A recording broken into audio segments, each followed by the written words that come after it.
Bene, buonasera. Good evening, ladies and gentlemen. My name is Stefano Feltri. I am a journalist of Fatto Quotidiano. I'm here to introduce a lecture by Thomas Ferguson. Just a few elements so that you can get ready. What is INET? It's the Institute for New Economic Thinking. It's a research center.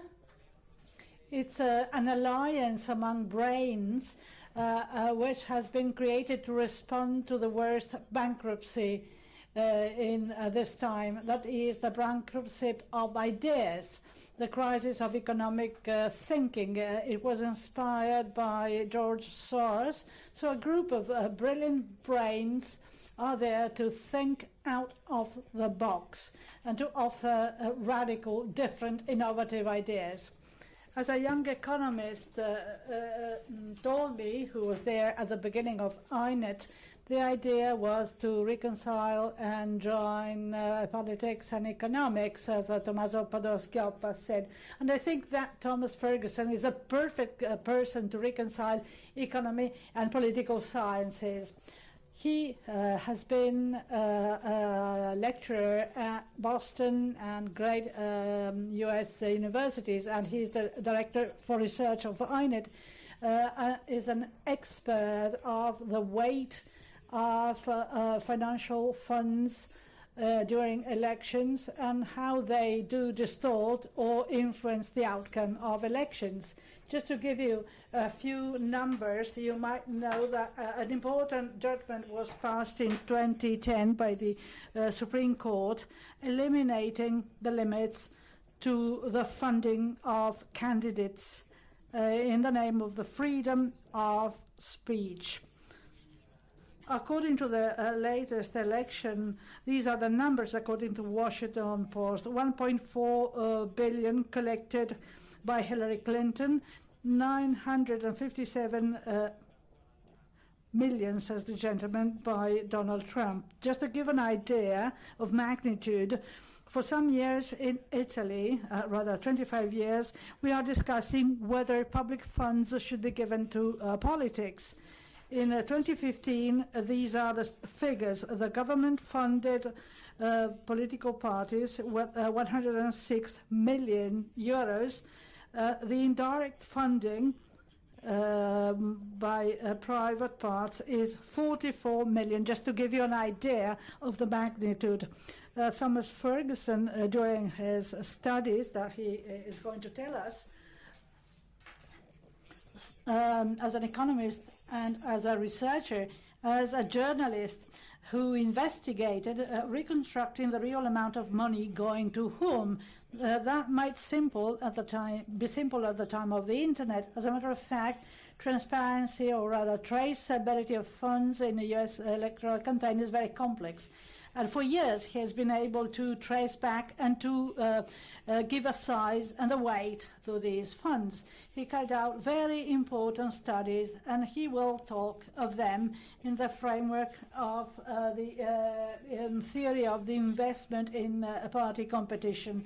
So the preferences of individuals are not enough to influence the outcome. It's not the summation of many individual choices as we might like to think, and as it should be in democracy, where every person decides the preferences, and the summation of that is the outcome.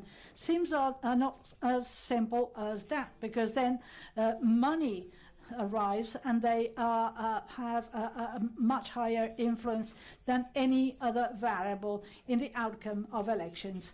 And this is his conclusion. So I give the floor to him for his lecture for about 40 minutes, and then we'll have time for a discussion.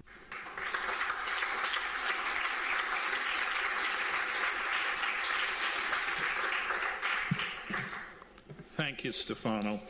I guess I begin by saying that I'm quite happy to be here again. I'm particularly grateful to Tito Borri, who gave me a few extra days to finish a PowerPoint when I was having trouble downloading 23.5 million files, which is the whole record on the election. But I'm actually happiest to know that several sets of students I taught in Italy, or some of them are here today. And I'd like them to feel especially welcome.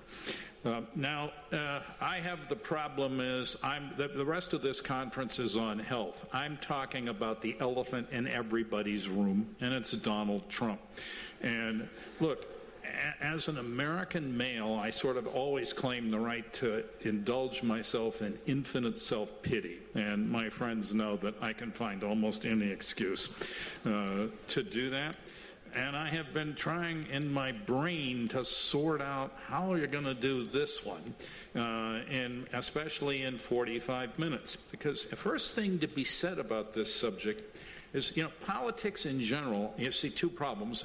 Everybody thinks they already understand it, and then they can't agree even on basic facts, normally. But in this election, it's much crazier. In the United States, right from the evening the votes came in, there formed a kind of double bubble in which both sides, the pro and the anti-Trump folks, began living almost in alternative universes. And very soon the Trump people were talking about alternative facts and nobody was laughing. And the sort of, I thought, as I got to thinking about this, I thought this made sense here in Trento, where you folks were sitting right where the Protestants and the Catholics, didn't come together. It was the last time Europe fell apart there. But you may have some inner feeling, as it were, for a truly schizophrenic situation. Anyway, one huge problem deriving from that bubble, let's start with the Hillary Clinton folks. Right from that night, it came up the wail that the election was really decided in Moscow. And that the Russians were really responsible. This was mixed somewhat uncertainly, and not quite consistently, with stories, however, that the head of the FBI had tossed the election to Donald Trump by reopening a famous inquest into Hillary Clinton's emails late in October. And presumably you all know that there are all kinds of ongoing investigations into this. Next week, for example, the former FBI head will be testifying in Congress. Now, I actually never worried what many people were joking to me, which was, do you think you can give the lecture about Trump before he disappears as president? I didn't think that was in the cards. But that doesn't mean that there won't be lots of things to be said. But I will deal very shortly with some of the Russian business, not the specific facts. I don't have any inside information on the books of the Deutsche Bank or any other place there. But the question of whether it's possible the Russians could have tipped the election there. There are also a lot of other strange things happening. There is a kind of super myth that's gone around. It started in a Swiss German journal and then has spread around the world as to the Trump people using what were thought to be super advanced, cutting-edge internet tactics to win the election. Typically, one instances the name of one of the firms, Cambridge Analytica, and then one is told, not always on a completely certain provenance, that it would, especially in regard to time, that it's owned by the Mercer family or Robert Mercer. Well, I will say a word about that later. But the sort of big problem in coming to grips with this, if you get past the immediate Moscow did it story, on the Democratic side, they'd probably say progressive, there's been a complete unwillingness to engage anything but general cultural theories of what has to have happened. That is to say, right on election night, people were saying it was all really race, that Trump, it was a reaction to having the first black man ever elected president of the United States. There were other views. There was an anti-woman story, which did admittedly seem pretty obvious as a factor, right, as did race. I mean, you can't, one of the sort of stunning things about the election is that normally you'd get, if you were doing a book on an election, you'd get a chapter on the sort of not so wonderful innuendos and things like that. Here, the innuendos were right out front. You didn't have, it was just stunning. It really shocked a lot of people. But there has been an almost complete unwillingness to engage in the economics, not just of the upper part of the election, meaning investor blocks, I'll talk about those, but also what was motivating voters. This is a serious problem. I have a fair amount of things to say about that, only some of which I can do today, but I am greatly comforted and cheered up that Shannon Monat's lecture yesterday, which I think just basically nails the basic facts there. That is to say, particularly among poorer whites, the move to Trump clearly was major, substantial, and that, in fact, lots of counties that had previously voted for Obama went for Trump, and that the fundamental issue there, though one nobody is going to say race never played into it, was the disastrous many years of no serious help from the government in economic policy. But we'll come back to that later. Anyway, the other problem we all have, and I have too in trying to deal with this, is the rapidly evolving character of the Trump administration.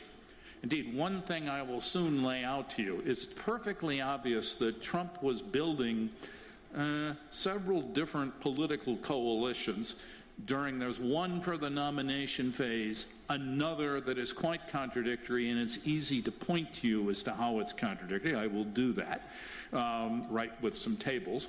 And then after he got elected, they were re-auctioning, and that is to say, particularly in the inaugural, where, I mean, this is sort of almost inside soccer, but it's still a fact one needs to know. You can sell a lot of shares in things in a presidential race during it, after it, and particularly at the inauguration, where the Trump folks broke every record for money coming in. My colleagues and I, my two colleagues whom I will speak more, Paul Jorgensen and Ji Chen, we're looking at the inaugural cash too, but I don't have that done today. Anyway, the changing coalitional structure here is obviously driven around by a lot of funny things happening. Now, the New York Times solemnly informed us after about a week of uncertainty even on its own pages that there was no such thing as a deep state in the United States. You know, on the very same page it told you that, they told you that the chairman of the deep state, if the term means anything, the head of the CIA, had walked into Senator Harry Reid's office in the middle of the campaign for a special briefing. If that's not the deep state, I don't know what is, but we'll just set that question aside. What has certainly happened, if you look closely, is that the forced resignation of the National Security Advisor, Trump's first National Security Advisor, General Flynn, led to the appointment of General McMaster. Now, if you do the analysis on McMaster, you will quickly realize that his task was preparing the U.S. Armed Forces for, as it were, the battles of the future. The main enemy assumed there is Russia, and he promptly brought in to the National Security Council Fiona Hill. And Fiona Hill's basic line on Russia is that there's not much that isn't wrong with Russia that Vladimir Putin isn't related to. This is the exact opposite of the views that the Trump folks came in with. But this has already happened. I mean, and in effect, what I'm telling you is that while Trump could do management by objective meaning he can just give an order, and probably it would get obeyed, although when the aircraft carrier was told to go off North Korea. It went near Australia anyway. Itself an interesting fact. He clearly does not have control of the National Security Council. That's in the hands of very traditional internationalists. And everyone knows that there is a kind of, what shall I call it, fire drill type arrangement in the White House in which you've got various political forces there. We can talk more about those maybe later. Anyway, so I want to caution, you're dealing here with not just something in rapid evolution, but in amazingly rapid evolution. And then on top of that was the sort of cascade of events. It was like from the moment they played the Star-Spangled Banner in the at the inauguration, they cut directly to Ride of the Valkyries. And then day after day, you got impossible, I mean, it was a shock every day. I admit it. Normally when I wake up in the morning, I read the foreign newspapers first. I stopped doing that when Trump came in because I couldn't wait to see what was the next thing coming down the pike. I mean, who would, here's somebody who tweets out against the head of GM, against the head of Boeing, who will do entire countries sort of characterized with a broad brush stroke in a tweet. Never saw anything like it, and you could see, although if you notice, the early stock market responses to some of these tweets were big dives for the firms. That does not typically happen now. People have sort of gotten somewhat used to it. Anyway, so let me switch to getting on here. I will hope this works. Yes, so my outline here, I want to sort out the alternative facts, and I want to get rid of the questions I think that are unanswerable. You'll get that in 1 second, at least under current. And then we will look at the questions I think which can do. Why were both political parties so badly shaken? Because, of course, Trump knocked off the anointed one, who was, George Bush.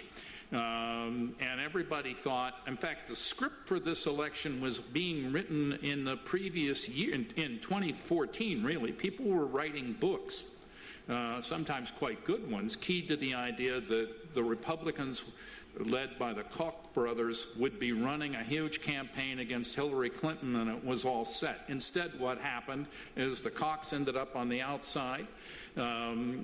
Trump came along, and then Bernie Sanders mounted an enormous challenge. We need to understand this, because I will guarantee you this is the basic substructure of American politics. If Trump stays or goes, this will remain, and the problem in the next presidential election will resume right from there.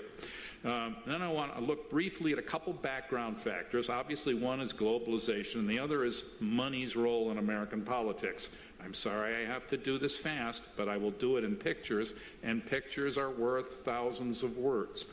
Okay? Then we will look at very quickly how Trump won the Republican nomination. We will look at Sanders, and then we will take a look. I have actually, with my colleagues' assistants, a lot of their assistants, I have put together a data set that I will show you on what big business contributions look like broken down by sector to Trump and Clinton in this election. It's remarkable. It's like nothing I've ever seen, and I'm grateful for Stefano for just saying, yeah, I've been working with this stuff a long time. Before it was fashionable, and I don't doubt I'll be working on it if it ever becomes unfashionable, which I doubt. When things break apart, people get more interested in political economy. Anyway, I will begin with one quickie, though. Stefano very alertly picked up on a point which has been hugely messed around in newspapers in all kinds of countries, from the New Left Review to whatever you think how its equivalent on the right is in many countries. The claim that Trump won the election without spending much money at all. I think your figure was 900,000, if I understood. My colleagues and I can track 1.1 billion right now. 900 million, I'm sorry.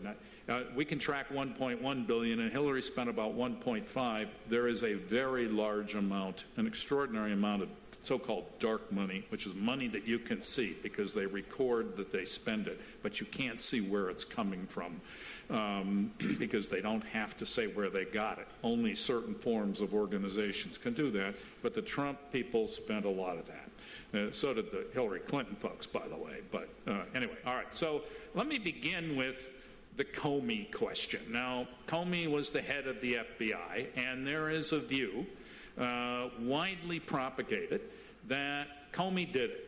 That Hillary Clinton basically repeated that just 2 days ago.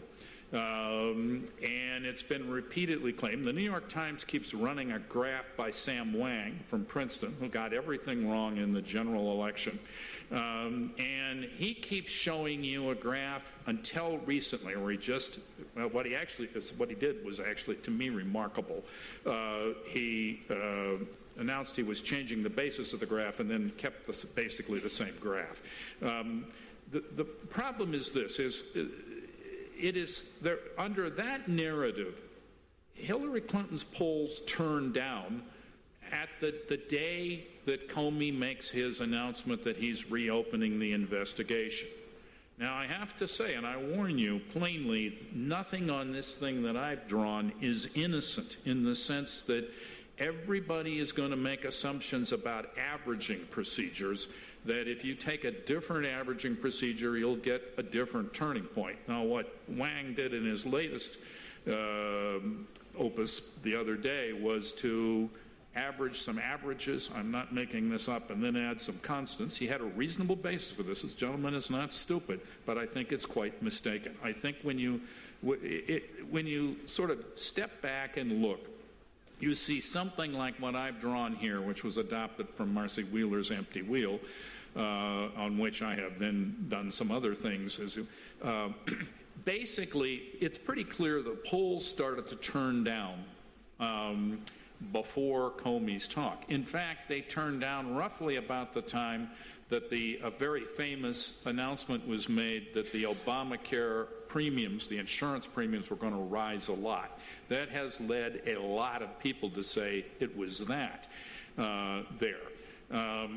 Now, that's a possibility.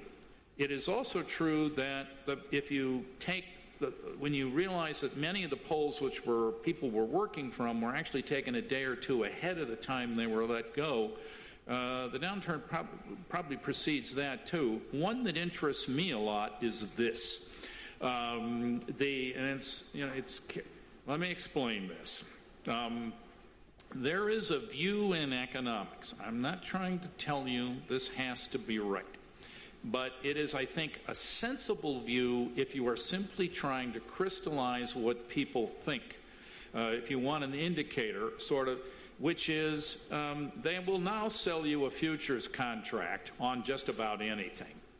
And if that's financialization, well, it's come to election stuff too. And there is in particular a contract that was sold by the Iowa markets. There's a long list of papers on this. I'm just going to wave my hands and go on. What it costs you to buy a contract that would effectively bet that the Republicans will control both the House and the Senate. Now, nobody thought the Republicans were going to lose control of the House. So all the variation is in the Senate. And if you look at this, you can see how extraordinarily cheap those contracts are as late as October 22nd, 23rd. And then you see the prices rise and then they soar. Now, what's going on there? Underneath this is something that I know I can document with my colleagues. All right, what's on the record is that the Republican leader of the Senate, Mitch McConnell, was essentially shooting distress flares off and demanding from 1 million billionaires and millionaires help to control the Senate. One story has Trump telling them all in New York that they should spend their money to sort of surge in the Senate. And these contract prices, I should make clear, which I did not just a second ago, are very closely following the polls that come out in various states on the Senate. I basically use these contract prices because they're a single number on summarizing all kinds of polls in various states. And here's the point. You can see an enormous influx of money into the Republican Senate. My colleagues and I have tracked it. We've done it day by day, actually. Money turns the result around. I mean, it gets control of the Senate for the Republicans. Now, what's interesting about this is that this is the first election in many years, I believe, in which everybody who won a Senate race, which party won the Senate race, also won the presidential vote in that state. And one wonders whether the Senate cash was not carrying the presidential thing. It's very hard to imagine how, I can imagine how you persuade people to vote for a presidential candidate and ignore the rest of the ticket. In fact, a lot of Democrats have been experts at that particular device.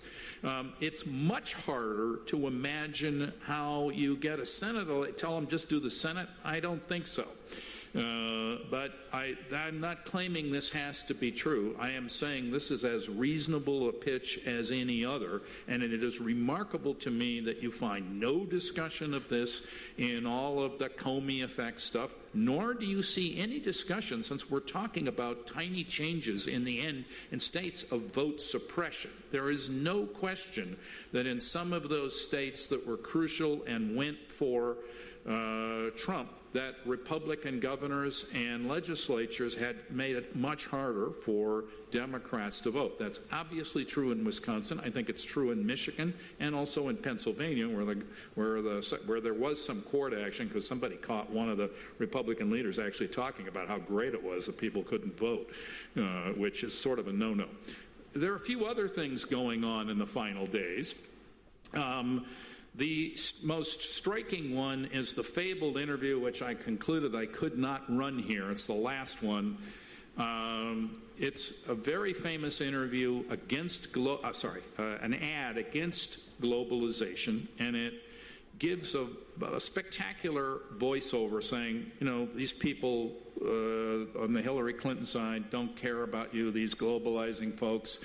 They're just interested in free trade, etc. And then it cuts very famously to the faces of three Jewish Americans, George Soros, Janet Yellen, and Lloyd Blankfein. They're not identified. It was a kind of crypto anti-Semitic ad. I didn't believe it until I saw it. Once you see it, you never forget it. But they ran that in the last minute, that type of stuff. It's a powerful ad. If it weren't closet anti-Semitic in that sense, I'd probably agree with it. But there we are. Anyway, a few other points on media coverage here. From one point that's interesting is that if you actually look at how the media treated Hillary Clinton, you see this enormous rise in coverage of the scandal once Comey does his thing. Now, that might support the view that it was Comey's thing that tipped the election. There's only one problem with that. Then your problem is not with Comey as much as with the media. And nobody is bringing that into the discussion. If you wish to blame the Associated Newspapers and major media outlets of the United States. The other thing that people notice is that Hillary Clinton's ads were overwhelmingly on candidate characteristics and almost nothing on policy. There's no real precedent for that in American campaigns. We have measurements from 2000 on. Okay, so my suggestion is, look, I can't tell you how those final 0.5% went out. I would make the point that Shannon Minot made yesterday, that it's only in a few states. Now, political scientists haven't quite caught on to that. When you look at how they're writing about this, they actually, when they're very careful, they say we have non-systematic errors in the poll, meaning they can't figure out what's going on in just a few states. What's going on in those few states is, I think, what Shannon, exactly what she said, that is to say, poor whites turning off. But that's, later. Questions I want to ask are, what's with the political establishments of both parties, and why should the final election have been so close? It's a little odd. This question needs more exploration than it's had. So let me just take a look. I myself think that you could see this disaster coming in 2014. I say that because, I mean, my colleague Walter Dean Burnham and I wrote it up at the time. And the point, when you looked at the 2014 off-year election results, what you saw is this.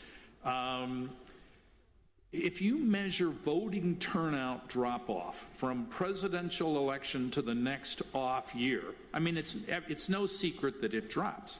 In 2012 to 2014, it was the second largest drop of all time. That's a gigantic turnoff. Nothing really quite like it.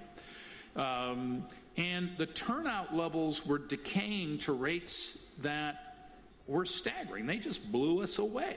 I mean, turnouts in Ohio, for example, was back to 34%. That's the level the state last had in 1814. New York, you can read, I don't think I actually despise people who simply read their own slides. But you can sort of, the point, this is in state after state, you decline. The turnout decline is enormous. And in the West, huge declines. It was interesting that in the South, which had been slowly rising from its just microscopic levels. I mean, turnout in Georgia, for instance, in 1942 or 44 was 3.5%. I mean, this stuff. People know the South was peculiar, but very few people understand how peculiar. Anyway, but you know, we've now come together. The regional differences have gone down. They were very low, but there they are. Anyway, so let me. What that told me is that both parties' bases were really angry at their leaders, and I thought it would be a zoo. And it was a zoo. Now, behind this, I think, basically sits a reality. It's the reality that Shannon Minot talked about yesterday.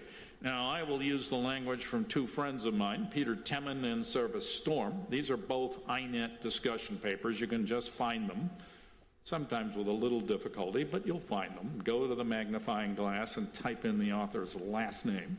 What they're effectively putting out here is an economic growth model for developed countries that looks like the old W. Arthur Lewis model applied to developing countries. That is to say, you have a basically relatively small high-wage sector that grows in value-added terms, but not in people. It's shedding people.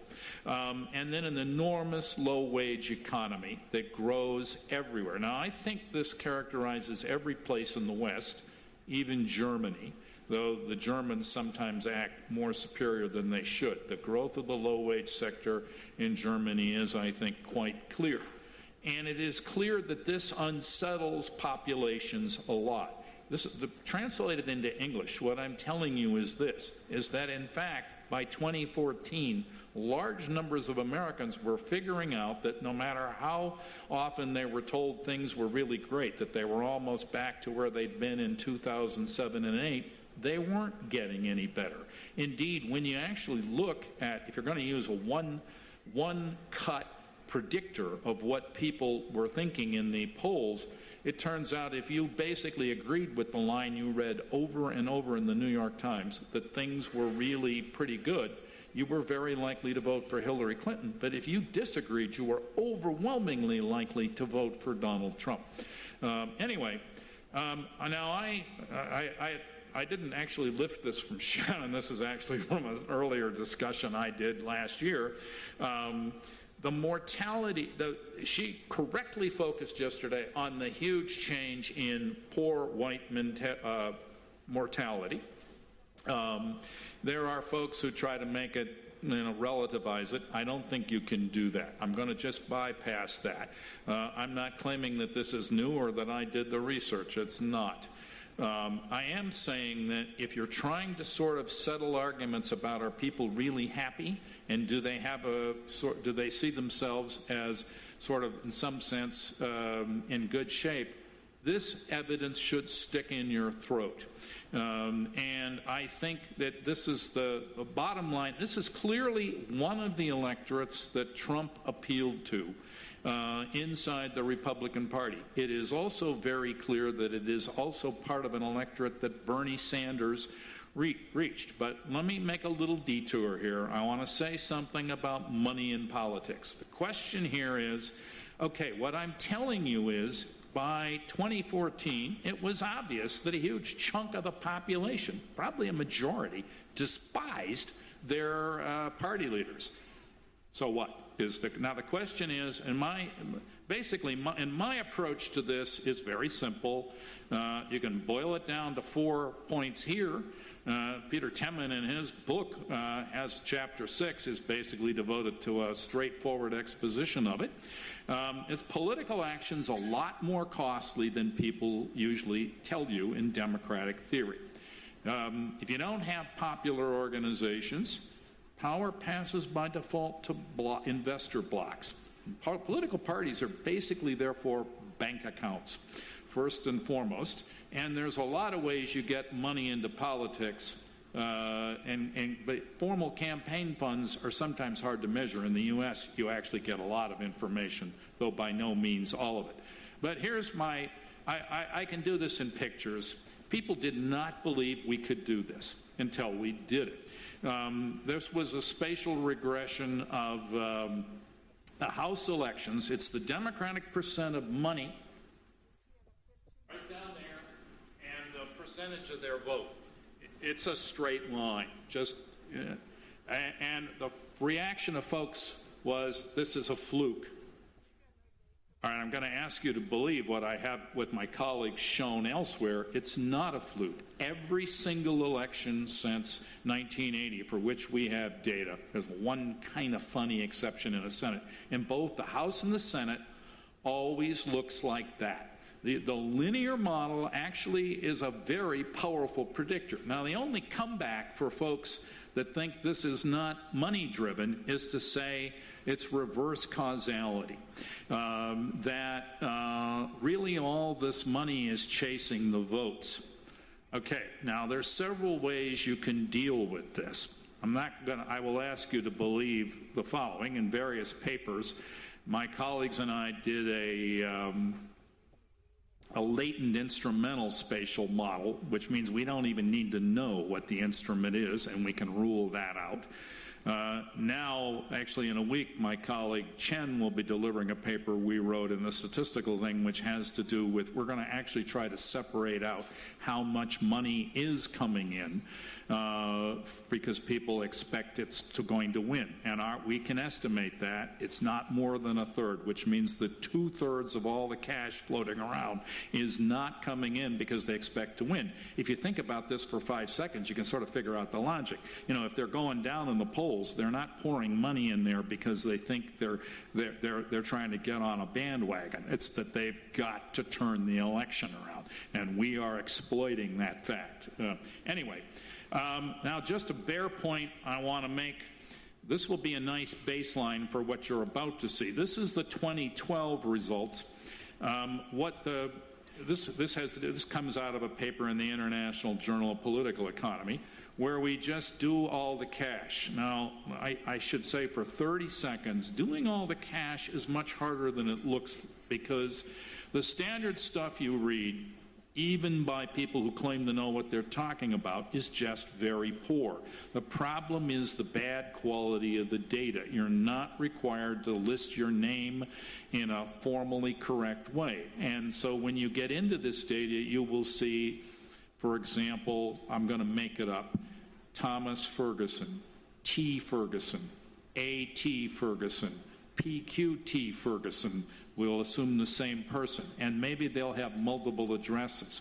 And then they may do junior and senior. When you actually start to do this, what my colleagues and I do is we take the same types of programs that hospitals use when they buy other hospitals, and then they run the names in a million different variants.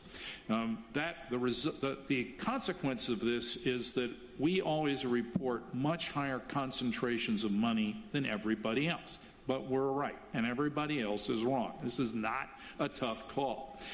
Anyway, I want to direct your attention, because this reverses. This is something you have. This is, first of all, there is a small money thing which does not have to be itemized by name. And in 2012, Obama and Romney, Obama pulled in a fairly substantial amount of small money.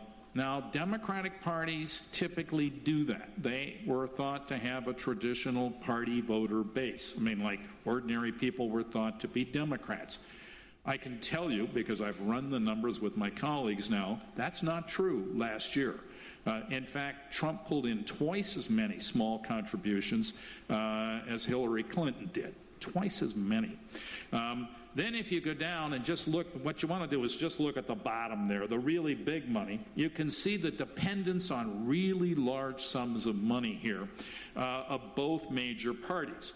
Now, that should lead you to a model of political action in which you want to know about the divisions within big money, right? Okay, so my colleagues and I produced that one for Obama. That's not worth a lot of time. What you saw there is that I would draw attention to all money. This is really all business versus big business. You can see the big business columns. The Republicans typically do much better than the Democrats, but that among the big business, there's a substantial support there. When you break it down in sectors, this was the old trick I've done for a million years, and it was a problem. All of the sort of traditional Marxian approaches where you just sit there and talk about the ruling class, you need to break this stuff down. Otherwise, you are out to lunch in the modern state. I'm not going to spend a lot of time on this, but look at mining on the left. Yes. Mining, coal mining, paper, chemicals, oil, utilities. These are all big polluters. They were all massively Republican. Now, I will just skip this, and I'll come back to that. I want to go directly to where we're at here with the cash story. This is complex, I admit, but this is all I had time to do before I had to submit the PowerPoint, and I thought I would suggest that we not turn ourselves upside down. I'll tell you what I think is really crucial here. What you want to notice there in Trump is, first of all, look at mining, coal mining. The casino story we'll come back to in a minute, but then go down to oil. Look at where it's down. It's industry 29. Some of you think this has a loose basis with the standard industrial classification, you're correct, but it's not the SIC stuff. Anyway, you can see oil, and I have carried out as a rough and ready way to do this. These are preliminary numbers in the primary. And here's the big point I want to make right off here. What these numbers are telling you is that Trump didn't have a lot of friends in the Republican Party in the primary. Who did he have? He had the chemicals and oil, which are super polluters. Now, this is a very easy argument to make this week because we just pulled out of the climate accord, and the biggest winners are very plainly those folks there. And if you go down, just look at, I want you just at column, the one says 97 over on the right. There's nothing in there in the original primary. Nothing hardly at all. It's just not interesting. These numbers, there's no one in that column. The final columns percentages are for the total election. I should perhaps make that clear. Anyway, here's my take. In the primary, it was really Trump and a few of the obvious folks who had the most outrageous sets of public policy demands, like get out of the climate accord completely, don't even pay it lip service. And they gave him money.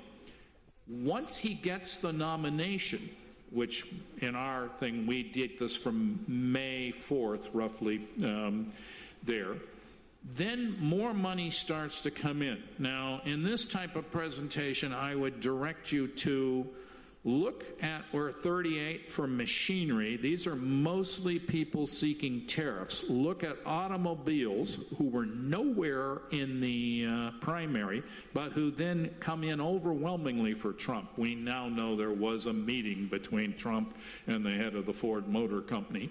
It's in print. It's in the Japanese press, if not the American one.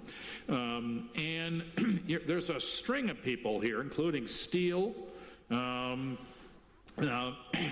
which they have pretty plain desires for tariffs, and they're joining this parade.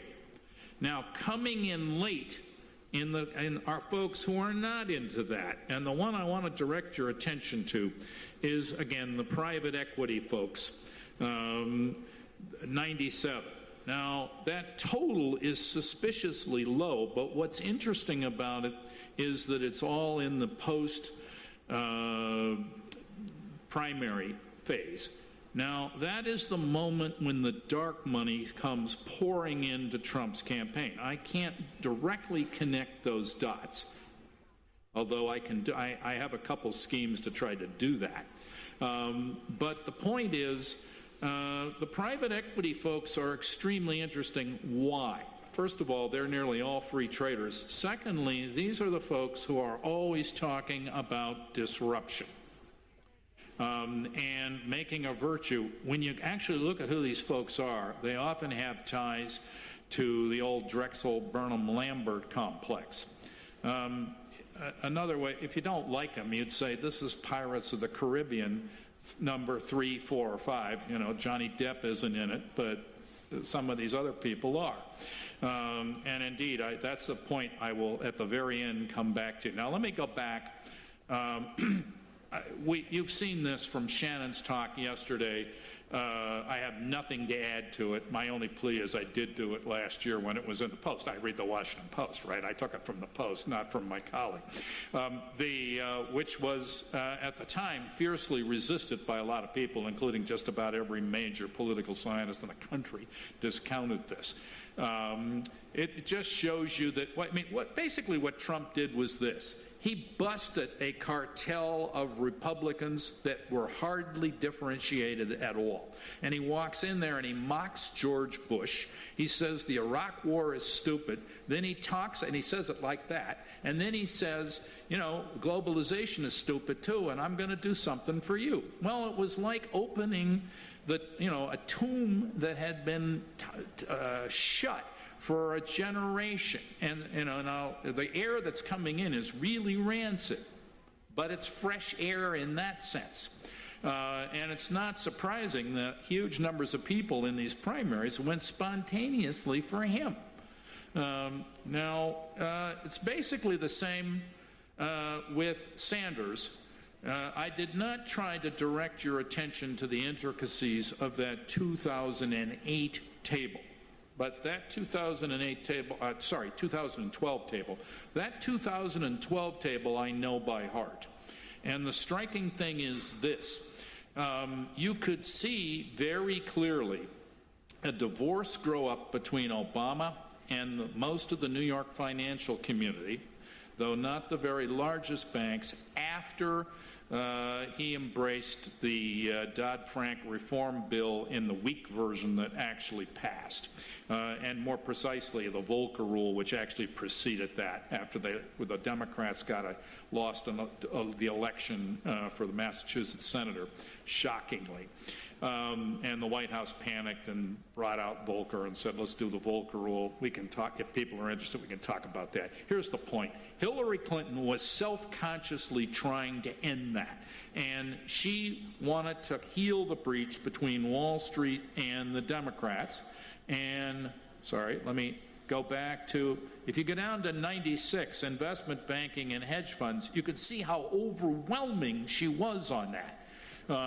There. I mean, that's what all the stuff about the Goldman Sachs speeches was that. I mean, and what Sanders did was just say, hey, you've just sold the party to Wall Street.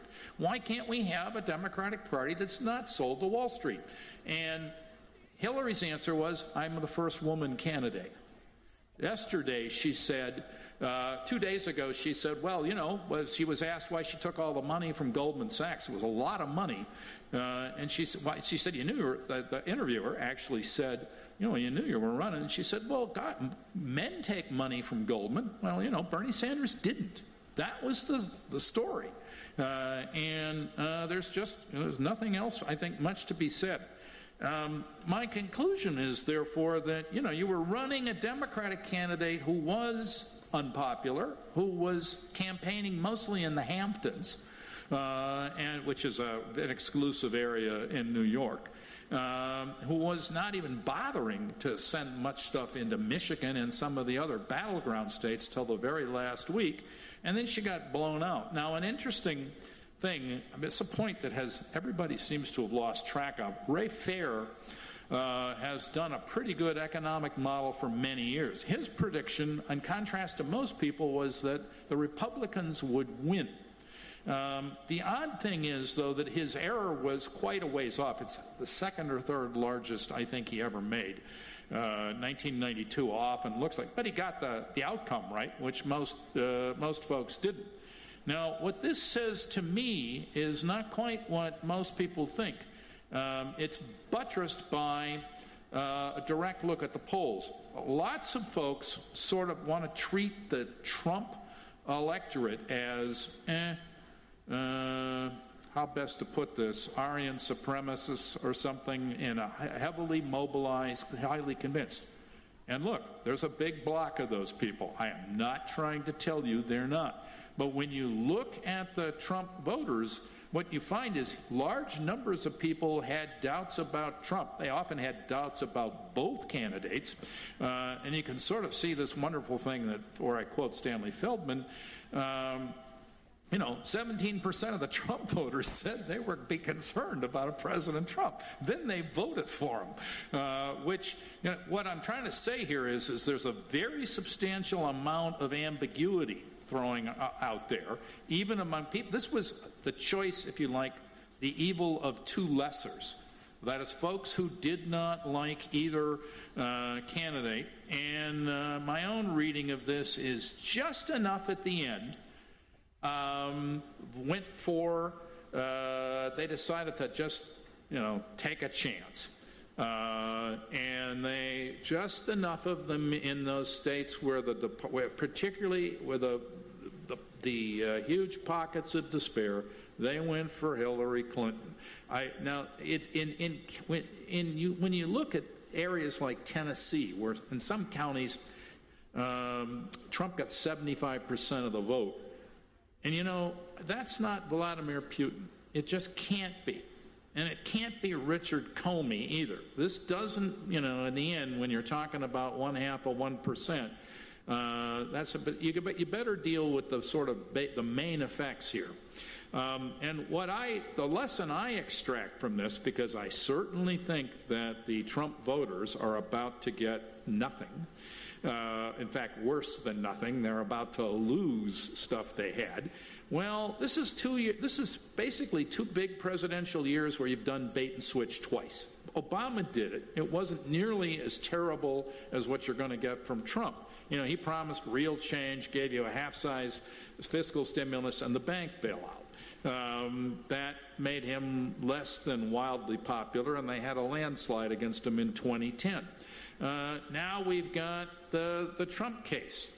This is happening yet again. Now, there are folks who think everything is lost, and normally I agree. My favorite slogan for many years has been, if you want a happy ending, see a Disney movie.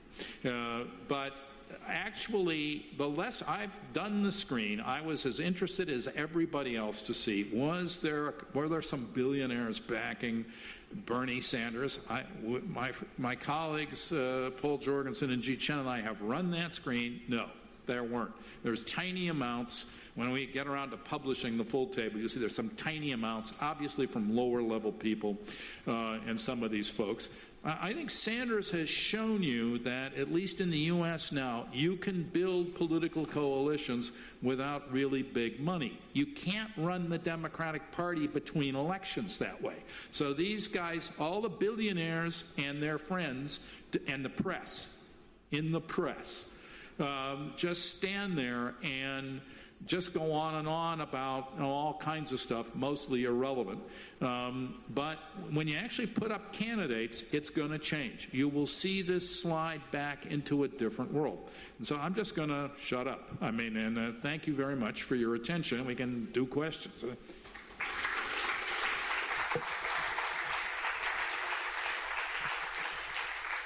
Bene, grazie a Thomas Ferguson che ci aiuta.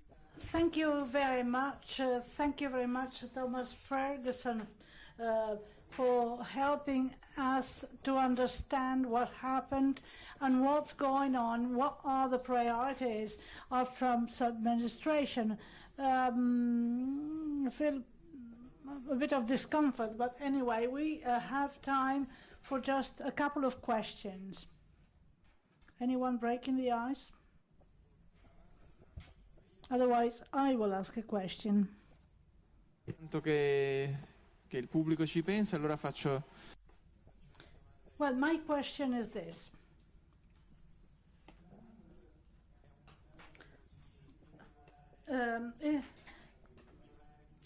Trump appears to be against all traditions and patterns.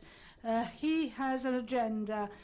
Is that influenced by his funding supporters?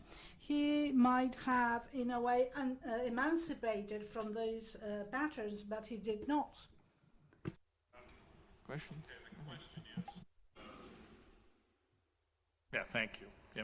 The question is whether is Trump emancipated from the support sources of his cash. My answer to that is no. This guy is doing what he has often done, which is to sell shares again.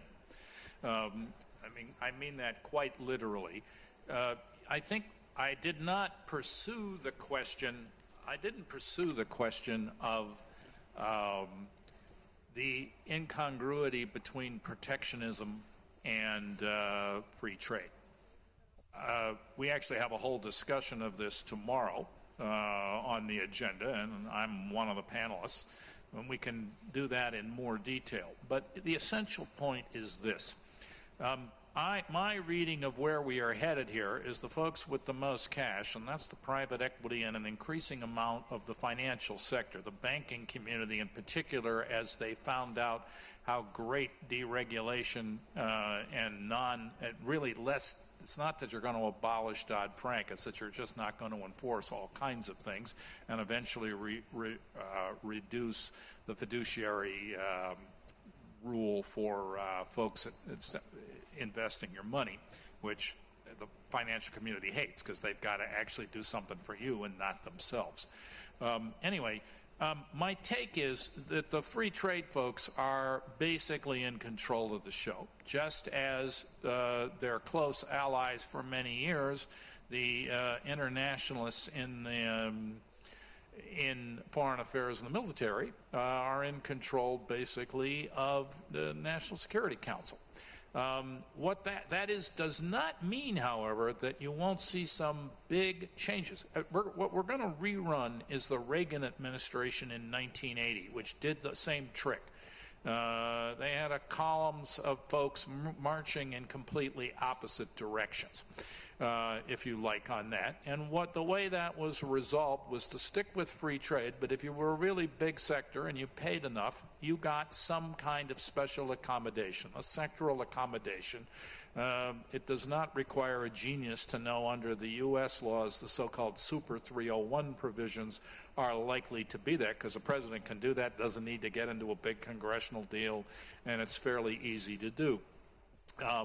And so you'll see some big adjustments. You know, I was in Berlin last week, and I did give a talk in Friedrich Ebert Institute, and I said to them, well, you know, if I were you guys, I would do something about that trade surplus, because I suspect you're going to have something back at you if you don't. Probably some kind of, it's just enormously large. And the Chinese have clearly decided to accommodate that. If you look what the Trump, went into the meeting with President Xi saying he was going to really pace the Chinese, and they all came out in happy smiles with a what is it, a 6-month agenda, and then they signed 4 trade agreements just the other day, including one that's, I think, really big. They're going to sell a lot of liquid natural gas to China.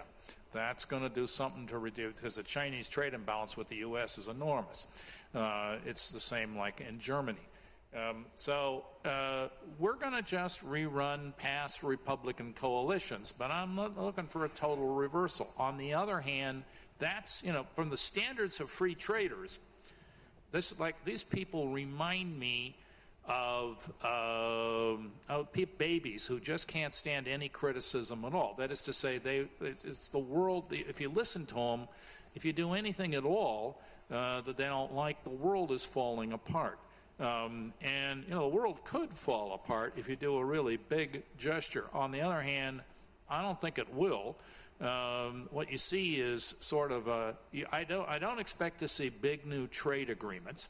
The Pacific Accord is already dead. The one surely with the European Union must be dead too. On the other hand, I wouldn't count on him tearing up NAFTA. They'll probably just renegotiate it. This is just going to be a patchwork. This is what the world looks like, incidentally, in conditions of insufficient aggregate demand on a global basis with a lot of mercantilist exports. I mean, this is sort of a weak version of the 30s in this type of situation. It's not the first time in world history you see this type of stuff. And so you get people in power who aren't pure cases of anything. One comment, I better say it. If I don't, it may never come up, and it's so important. Where does that leave the America First story? Well, look carefully at, right after Trump won, there was the Munich Security Conference, which is a sort of like a medieval trade fair of the arms industry and diplomats. And they, let's see, I think it was the vice president was over there, but everybody, all the Americans, including the new Secretary of Defense, were basically telling the Europeans, you've got to pay more. My slogan for this is the taximeter is running. That is to say, the U.S. is a superpower. It's a diminished superpower. And, yeah, they want more money from other folks, or they really will reduce what they're going to claim are services. I'm not going to get into that question there unless somebody wants to. But the America First stuff, when it appears to budgets, defense, I think that's shared broadly among almost the entire American establishment. It's not something peculiar to Trump. And if he disappeared from the scene, it would surely survive him. Una domanda qui, ecco. I asked you a few months ago whether you think Bernie Sanders can win, and you said a clear, resounding no. And then now you seem to have at least changed a little bit on that you're saying, okay, now populist campaigns are possible, and that's new in American politics. So do you think at the next election, a candidate like Bernie Sanders, I mean, he himself is probably so old, but somebody like him, is able to win? And also, what can you elaborate a little bit on what you think about the fight for control in the Democratic Party, and whether that's a necessary precondition that the Sanders people win that fight to then effectively run a candidate that can both win the presidency, but where they can also get house seats that can so that you can bring about meaningful change in the interests of the populace. Yeah. Okay, should I answer? Do we want? Okay.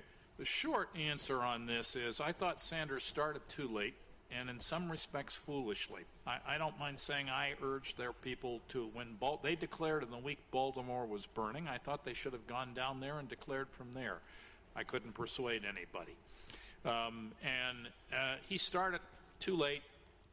Didn't really, I'll tell another true story. One of their people called me up the day after the Michigan primary, which was one of the greatest upsets in American political history. I mean, who was it? Nate Silver, who said there was a 99% chance that Hillary Clinton had it won. It was all set, and then they lost.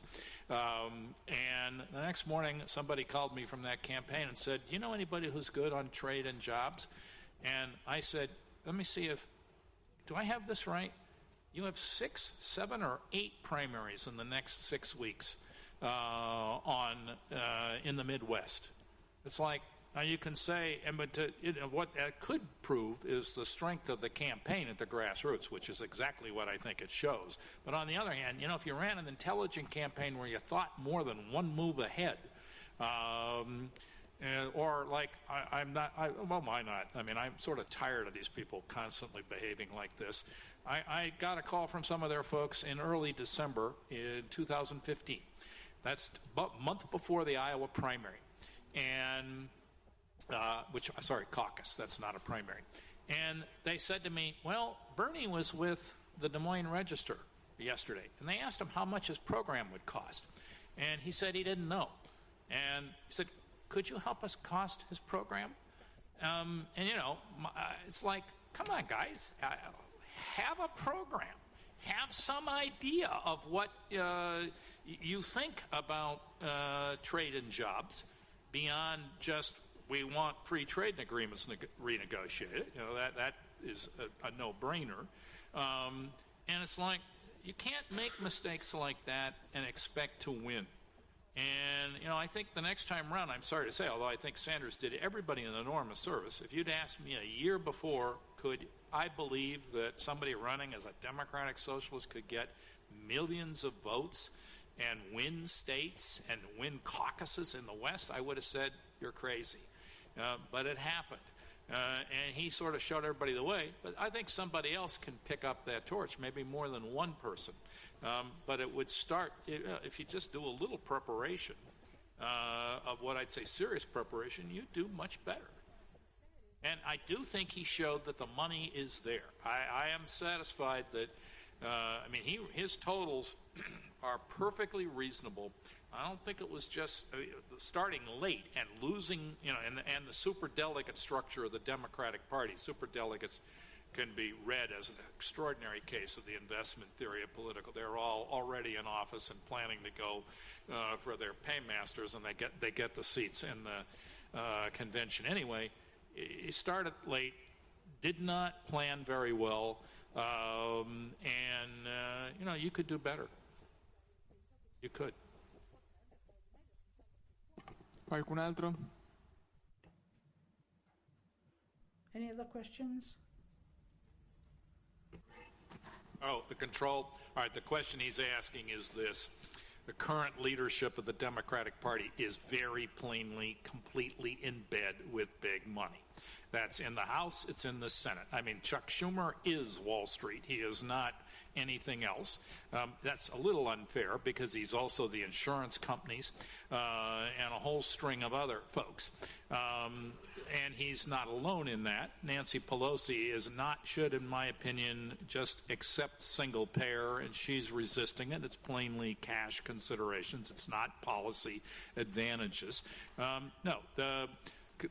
What should happen in a rational world is that you just throw, look, I'm in favor of throwing Wall Street out of the Democratic Party. I don't mean by ejecting them just tell them go away. We're not going to do that type of stuff. And no, we don't want big money I would change the party rules.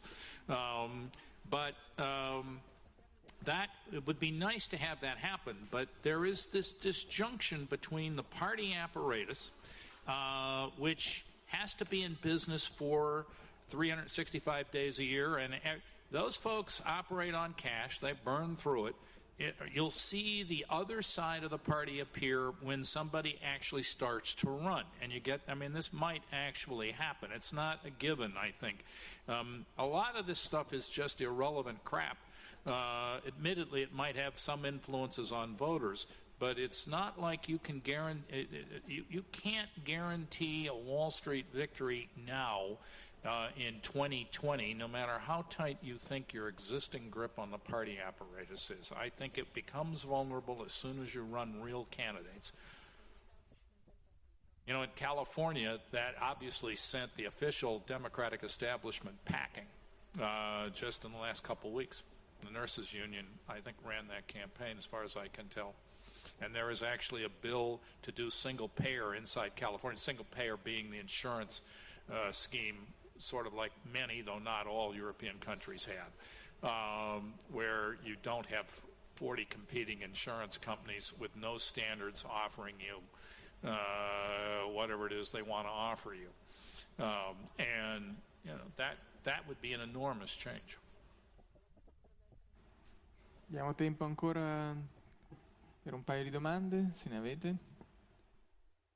May I make one quick point, which my views here are my views. They're not those of any of the organizations that I'm affiliated with. Allora faccio una domanda. Avete qualcuno una domanda? Ecco, ce n'è una là e poi ne aggiungo una anch'io. Prego.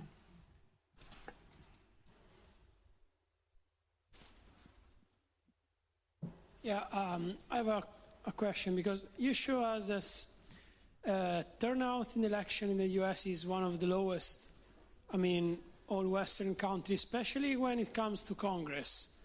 But anyway, the rate of congressmen who actually win over their seat is, I think, one of the biggest in the Western country, even though it's a sort of, it's not like in Italy where you have a list of people and you just vote the party and that's it. You have to run your own state or your own people. So if that's true that Congress is hugely disliked and people does not vote, why they keep winning and it's almost impossible to throw out an incumbent? Almost impossible, not impossible. Thank you. Okay. Now remember, we have had a question, and I guess did everybody hear it? Don't forget, in 2010 we had landslides of historic sizes where all kinds of people lost their seats in there, and you're, I think, generally true that incumbents do very well, but if you're looking to explain that, frankly, money is the basic story. There's a couple, in a short, blunt account, you get one party. I think this short, simple sketch is not too far from reality. Republican Party candidates are normally unpresentable to a full electorate, meaning if anybody actually knew what they did, they couldn't win. In the districts that they win, the turnouts are very low. They engage in massive voter suppression. Redistricting is perhaps some of the explanation of that persistence in the House. It cannot possibly explain the Senate. Nobody's changed Senate. The business that we're all driven around by gerrymandering is ridiculous. But the Democratic Party policies are often just echoes of the Republicans, and they often don't even contest it. And they do that because they're dependent on cash. You could see that very clearly in some of these recent elections. In the one in Missouri, the Democratic National Committee refused to help the guy who was running. Sanders was the only person who came in to help him, and he almost won. In Montana, they again withheld a ton of money from the candidate, and that was a strange election in many respects, including the Republicans sort of literally knocked over the thing toward the end, and the balloting was mostly over. But, the Democratic National Committee is not even trying in a large number of these. Now, they are trying in that election for the Price seat in Georgia, but they're running a candidate there who the Sanders wing of the party is quite happy to say is not representative of them. It's a really bitter, and this type of stuff has happened. Rahm Emanuel specialized in this stuff when he was in the White House with Obama. You got to look into the quality of the competition in the races, and then the turnout. The turnout story, I can't too often repeat this. Most everybody seems to think that the logic of two-party competition should raise turnouts. Just write on a piece of paper, because one party's got to win, right? And they should all try for the vote. Just write on a piece of paper what turnouts actually are in American elections, and, going as far back as you want. You can see you're nowhere near 100%. You don't come close. As you said, they're very low.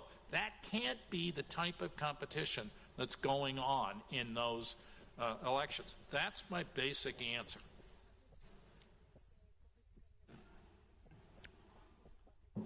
Qualche altra domanda o lasciamo lì? Are there any other questions? I have one final question for you. In Italy, we are reducing public financing for political parties, and we are heading towards an increase in private financing. Which are the mistakes we should avoid based on the lessons of the American model? Any advice you might give? At a time, right? I mean, that is a wonderful confection of total disaster. First thing I want to notice is this. If you look at the usual lecture on globalization, it's mostly, take a look at the Pippa Norris Engelhardt paper, which seems to me not basically accurate at all. They want to claim it's mostly culture. When you start to get beneath the culture and you start looking at it, there's a nice paper on Brexit by 3 Warwick University economists. There's one on Germany by a group of people. And Service Storm had a terrific piece on the Dutch election in the INET website there. It turns out that budget cutbacks really have an impact on people's attitudes. They also have a spillover attitude on on issues like refugees and immigrants. People are people are way too easily waving the culture wand, and they are not doing careful studies, spatially organized of the cutbacks. And so my first prediction is, to the extent you cut back in Italy, you're going to open Pandora's box. The other thing is, look, public-private partnerships. I'm tempted to say look, Italy has plenty of experience with those, maybe in Sicily above all.